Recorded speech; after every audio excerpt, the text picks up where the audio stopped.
Hi everyone. First of all, thanks for inviting me to say a few words about my recent book. Are you hearing me okay? Yeah. It's a great honour to be here. But I have to admit feeling a bit overawed because I realise how genealogy research is your area of expertise, and that I am not only speaking to the converted, but to people who are far better than me for locating genealogy records and sources. And just to warn you, I'm hopeless at technology and have no idea how to use these slides and things, so bear with me.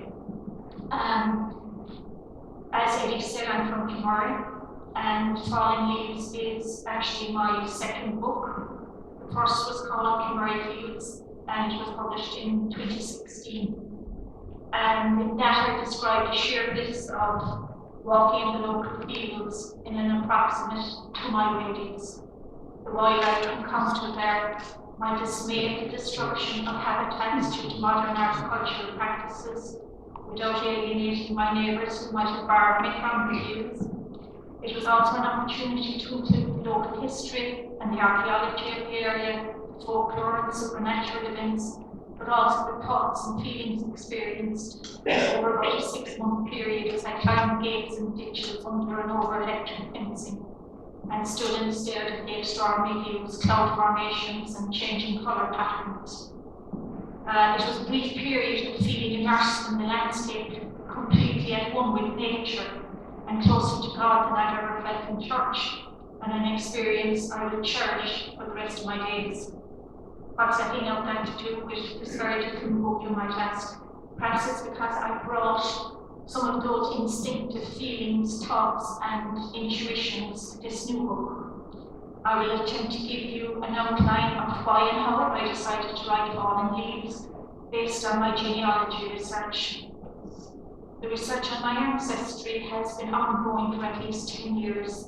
At the beginning, I was content to just find the names of my ancestors, but as time went on and more information came to light, there began to emerge circumstances and events which I just had to read up on in order to better understand the times and events they lived through. As an avid reader, this is something I've done throughout my life.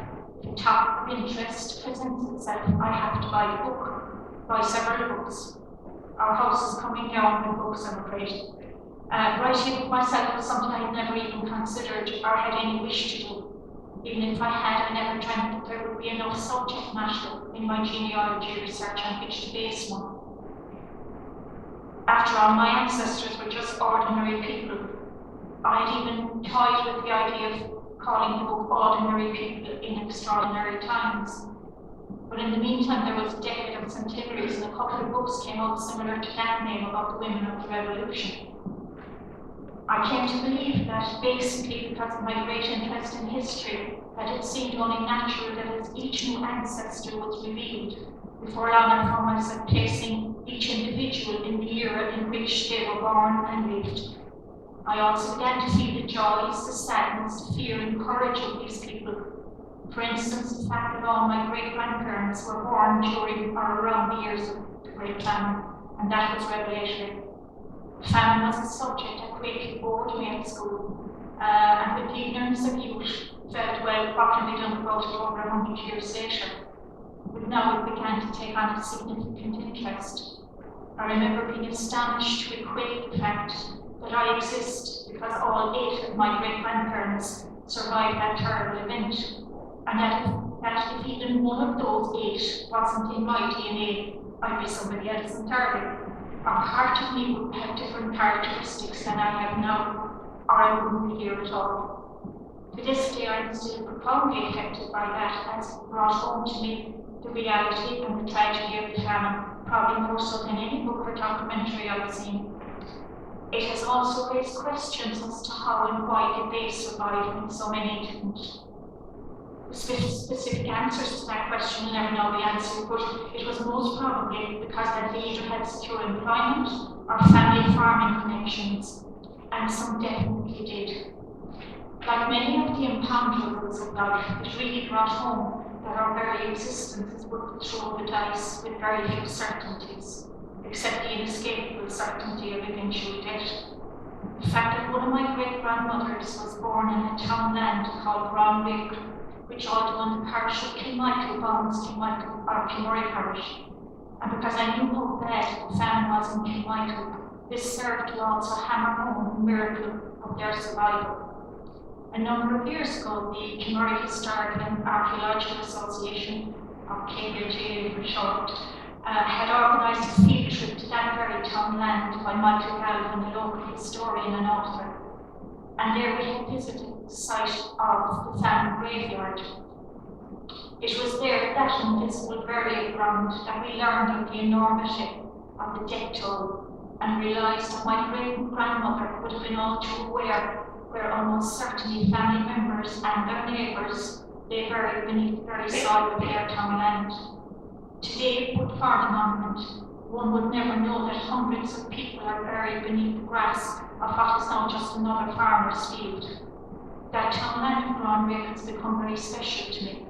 It is a place I feel very connected to, and I also feel almost a compulsion to tell the story of the calamity that happened and to the people whose DNA we all carry that died terrible deaths because of uncaring government and the landlord system in Ireland, where estate owners were often absent and living in England, and to whom the fate of their tenants living in Bahamas on their estates were of little or no concern.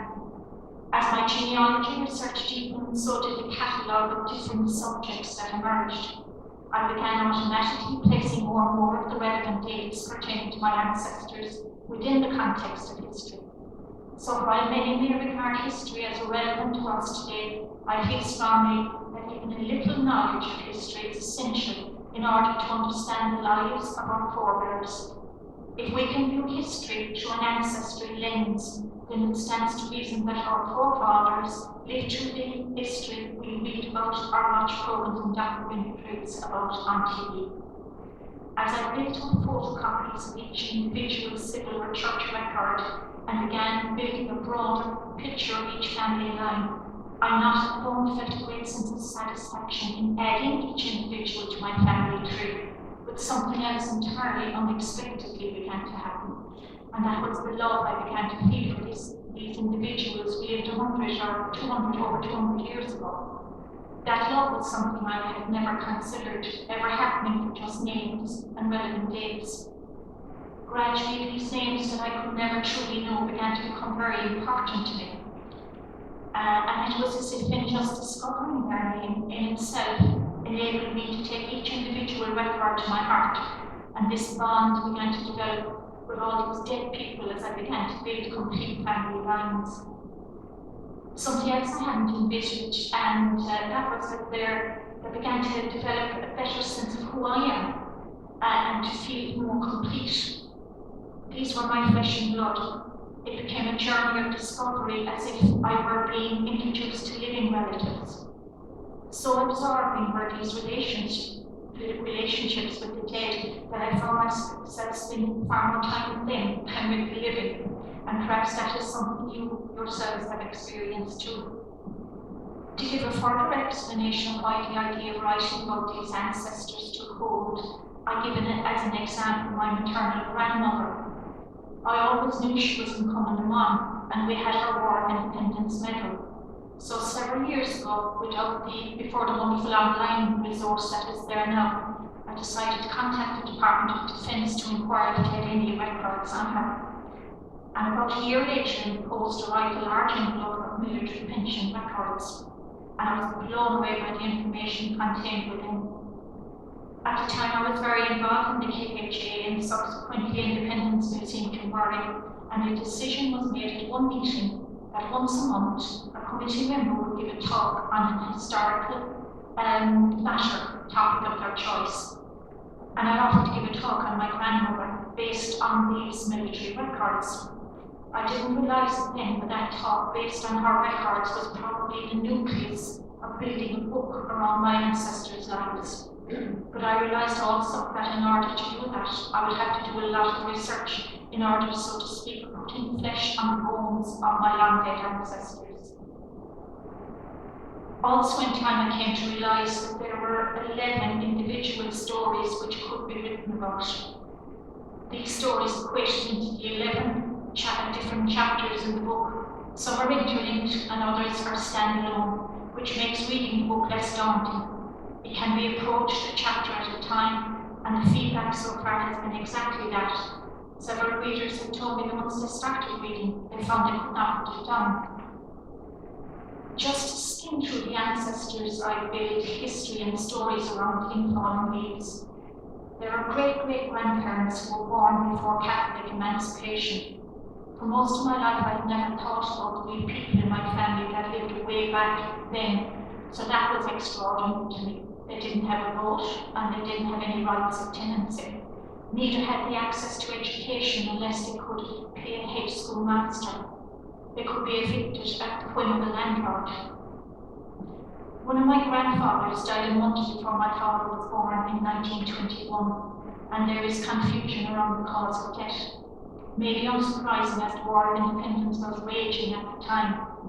I now have 3 explanations for his death. He was a gardener on the Barnes Court estate near Sarda, so therefore he was directly employed by the Warren family, whose presence in Kilmurray began when they were granted thousands of acres of lands following the reconquest of Munster in the 1640s.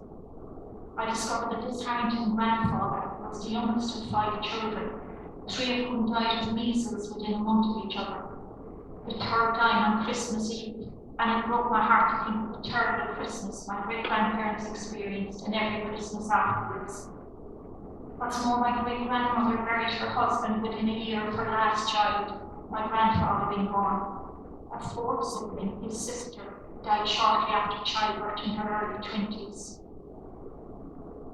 And to read of all these deaths so tragically, made this family come very, very real to me. The mother of these 5 children, my great-grandmother, she lived to see all 5 of her children in the grave, and that set me thinking, how did she keep on living? She did live to see her 4 grandchildren, and this gave me a sense of the strength and faith of this woman, who, despite all those tragedies, lived into her 80s. Some of my writing coincided with the onset of COVID-19. This pandemic also put me thinking of the miracle of vaccines, and it also set me thinking of a distant relative who was a priest gave his life to converting and administering to his flock in China during war, famines, and epidemics. The area of his ministry was in the district now known as Wuhan, where COVID-19 first emerged. So while I was writing this particular chapter, it was as if the past and the present collided. Countless lives that vaccines have saved is something I really wanted to work into the story. So again, through the prism of history, there's realization yet again how fortunate our generation are. We've been educated, have healthcare, housing, we're fortunate in the present climate. Independence, we step on a plane and have holidays, and we don't generally work 6.5 days unless we choose to. Things are changing though, and one has to wonder what kind of a future there will be for our descendants. With housing in such short supply, health services overrun, biodiversity loss and climate change, bringing calamities that we are ill prepared for, and the scourge of addiction ruining the lives of some of our youth and the crime that stems from drugs. Perhaps we can learn from history again and do everything in our power to avoid a repeat of what has been experienced through the ages by our ancestors. Or are we on a loop, doomed to keep repeating the same mistakes? My other grandfather had a particularly tragic life, losing his mother when he was 13 in 1887. His youngest sister was born shortly before his mother died. You've probably all been there where there are gaps that regularly develop in the records and where we sometimes cannot find answers. I've been unable to trace that baby sister, which still leaves me wondering what became of her. Did she die shortly after birth? But then there should have been a registered death, as I suspect. As we know that the civil records came in 1864, so there should have been a record. But I suspect she may have been taken to America, where at least one aunt lived, and maybe reared as one of their family. To Tuberculosis took a number of my ancestors, and so I write of the devastation it caused, which brings me back to the discovery of vaccines again. His grandfather found himself sentenced to an industrial school in Upton when he was 13 years old, yet he is recorded as being 3 years younger. His terrible crime was begging for alms, but he had no reason to beg for alms. It still enrages me that it appears no one in authority, neither the local RIC, the Cruelty Man, or the authorities in Upton appear to have bothered to check on his year of birth. Yet, as you know, as I said earlier, the civil records are here since 1864. It appears he was small for his age, and it would seem they just took a guess that he was only 10 years old. The situation he found himself in set me on a mission to research everything I could find on industrial schools. And through my research, I discovered that in the year 1882, 5 years before he was born, begging was the excuse given in 73.1% of committals to industrial schools. It was just an excuse. There was a belief that families were irresponsible and needed to be saved from themselves, particularly when a mother died. A father who had to work was deemed incapable of minding his own children. So his working was put before his right to raise his own children. And rather than support fathers financially, vast sums of money were invested in religious institutions to raise vulnerable children in cruelty, fear, and misery. To illustrate just how much of a shame my grandfather's time in Upton was, I don't think my mother ever knew this about her father. She never once mentioned it, and I believe she was probably never told. And if she was, she too was so ashamed of this fact that she could never admit it. Yet her father had done nothing wrong. He wasn't a criminal. He was but a child whose family were hit by tragedy after tragedy, and he was the collateral damage. Neither did my mother appear to know much of anything about her father's background, and so I was really working from a clean slate. We could have nothing to go on. Some other stories I cover, my 2 granduncles and their first cousin who left Kinmurray to go and work in the mines in Montana. And believe me, I had little or no hope of finding anything about these 3 young men. I just took a chance on writing to the Butte archives to inquire if they had any records, and was astonished to be sent street directory pages, newspaper articles, and the details of a coroner's inquiry relating to their first cousin.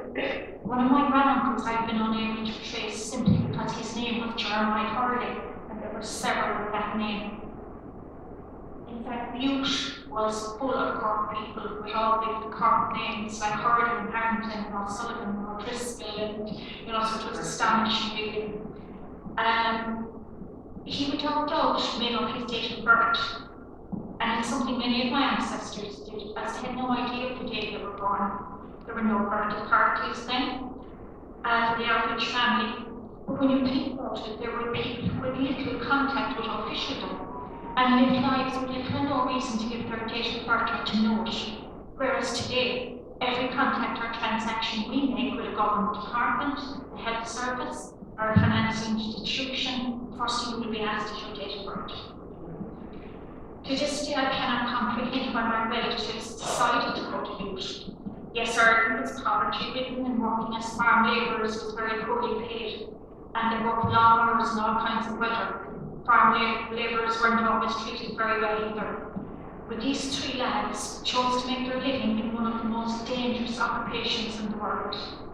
My research on mining in Butte educated me on the very high incidence of accidents, injuries, and deaths in the mines. Not alone that, but most of these accidents and deaths were always blamed on the miner, not the employer, whose negligence and lust for profits took precedence over safeguarding the lives of their workers. DNA has been an extraordinary mechanism in reuniting family bonds, and I now have a number of 2nd and 3rd cousins becoming close friends, and a 5th cousin here tonight that we never knew we were cousins until the DNA matched us with Marie. And we still don't know how it is. It is they who have filled in the blanks of those relatives who made their lives in America. 2 DNA matches in particular, Drew Allison and Beth Merriman, both second cousins, became instrumental in the publication of following leaves. Both were descended from my grandmother's siblings, who you will see up here. These were her 4 brothers, and she also had 4 sisters who went to America and to Massachusetts over a century ago. They had been researching her ancestry for decades before me was able to share photographs and records on passenger ships, American census returns, and family members set foot with the American Air Force and Navy in both World Wars and in the Vietnam War. When Drew offered to help with the book, truly felt and still feels that he was sent to help me with a side of the book that I had little or no experience in, and that is how to insert the numerous photographs and documents into the text and to produce a professional look to the finished document. This would have cost a substantial outlay in employing a graphic designer, but lo and behold, this DNA match just happened to be a creative designer and offered to do it all for free from the other side of the Atlantic. Another reason for writing the book was a large collection of my grandmother's photographs, most of whom I had no idea who they were, other than they were siblings in America and their families. Many of these American photographs depicted lives so different to the 3 siblings that remained in Ireland. Glamorous young men and women wearing fashionable clothing with husbands and wives my grandmother would never meet, and nieces and nephews who would never know their aunt and uncles in Ireland. My grandmother's family in particular have been amazing, and there are currently 4 descendants of the 8 Pauline siblings who went to America now in regular contact, thanks to DNA. We would never have found each other otherwise. There is an incredible close bond and friendship, and they are now thrilled to have this book to pass on to other family members. I suppose we would all love to discover someone famous in our family tree, or someone well known. There are no film stars and multimillionaires that I know of in my ancestry, nor is there anyone who died with no known relatives leaving a large fortune, I could claim, unfortunately. The closest I've come is the twice elected Lord Mayor of Cork, and I always knew we were related to him, but didn't know how, and had met him once at a family event. To find out how we were related was again one of those lucky chances that fell into place very quickly, when on a hunch I decided to begin with one family line, and it was extraordinary how it led to our connection, because the source I came across was a birth record, but his mother's surname wasn't recorded correctly. However, eventually his line took me to his grandmother, my great-grandaunt, who was born in Dunmanway, whose own story was remarkable for a country girl born in 1850 during the famine, who went on to own what is today a landmark building here in Cork City. She is one of a number of heroes in this book, most of whom are the women in my family tree. Sorry guys, women who went hands down. I managed to trace 2 of this woman's descendants, and we are now in regular contact. We are 3rd cousins. It was extraordinary that my tracking them down was because both of them have written a number of history books on Cork City and also on Love. So perhaps it is this family line which carries the history gene and the interest in writing about our specific interests. It is quite uncanny how one of these 3rd cousins and myself, who knew nothing of each other up until I managed to track them down about 4 years ago, that we appear to have an uncanny connection. We seem to sense what one is thinking, what the other is feeling. And perhaps this is one of the most amazing aspects of discovering living relatives, is the ability to quickly form a rapport and a bond, even though we have never known each other previously. This line, my early great-grandfather line, were known as the Hurley Corridors, and one of the stories in the book is about my father's attempts to tell us that his mother was descended from a specific Hurley line, and his request one day to be driven to a particular location in West Cork to show us a castle, or in archaeological terms known as Tower House, from which his mother's ancestors descended from. I still regret the hard time we gave him. We laughed at his insistence and now wish to get the opportunity to apologise to him and to say my research has led me now to believe that there is something to the family story. But I now delight in taking my grandchildren and the small children of my cousins to the beautiful historic structure and tell them that they really are the lords and ladies of the castle. And in this way, I hope the importance of this family line will continue to live on as my father attempted to do for us. It has become evident, as has probably struck all of you as you get hooked on discovering ancestors, that it is a minority sport. Other family members are vaguely interested who would never go searching themselves. It seems to usually fall on one person in the family for whom this quest for discovering ancestors becomes all important. It is as if each of us is chosen to be the keeper of family history. Maybe genealogy chooses us rather than we choosing it, which again leads me back to my firm belief that our ancestors want to be found and they like to be remembered. The discovery of DNA has been a game-changing factor in genealogy. Science proves the relationship to one another. Yet I also find myself wondering if we also carry the love and emotions of those who went before us. And that maybe in writing this book, I am simply responding to the wishes of my ancestors to tell their stories. Perhaps the DNA is a little like photocopying, and that within us we not alone carry the physical characteristics of our ancestors, but emotionally too, we carry copies of them. They are in us, and we in them. This is the final element I wanted to mention, and I don't know if any of you feel the same way. Both Michael, my husband, and I certainly do. And that is that our ancestors are very close to us. They knew I was writing about them and guided me in my research. Perhaps that might seem bizarre to many of you, but I certainly believe they guided me throughout these several years of research and writing, and there were many circumstances when information just seemed to fall into my lap and that mysteries were solved. Whether it was a document found or something said or a distant, hazy memory of conversations, these events were more than just coincidence. For instance, the final chapter in the book is one I gave a lot of thought to whether I should write it at all. In fact, it very nearly didn't get written because of the mysterious disappearance late one night of the entire document. In that frantic hour and a half, I began to form the suspicion that my Catalan ancestors were unhappy that I intended writing about the very sensitive subject of long-kept secrets and did not approve. And not until my ancestors had a meeting and perhaps a family conference in the next world did they allow me to proceed. You can read for yourselves why I believe this. Fallen Leaves is more than genealogy or history, but a combination of so many things that I've attempted to weave through the lives of real flesh and blood people, ordinary people, who experience love, joy, lots of tragedy, but also forbearance.